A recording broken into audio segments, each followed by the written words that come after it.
সকল দর্শক বিন্দুকে জানাই আমার প্রণাম, শ্রদ্ধা ও ভালোবাসা।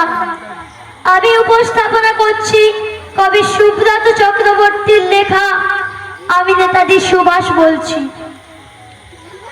আমি সুভাষ বলছি, তোমাদের চির পরিচিত নেতাজি সুভাষচন্দ্র বোস। আমি কথা বলছি ইতিহাসের ছেঁড়া পাতা থেকে। আমি কথা বলছি তোমাদের আত্মবিস্মৃতির অন্তরাল থেকে। আমি কথা বলছি শোকার্ত মানুষের হৃদয় কারা থেকে। আমি তোমাদের বিবেক বলছি হারানো মনুষ্যত্বের হাহাকার থেকে। স্বাধীনতা প্রাপ্তির ৭২ বছর পর তোমাদের কাছে ফিরে এলাম কয়েকটা প্রশ্ন নিয়ে। বলো তোমরা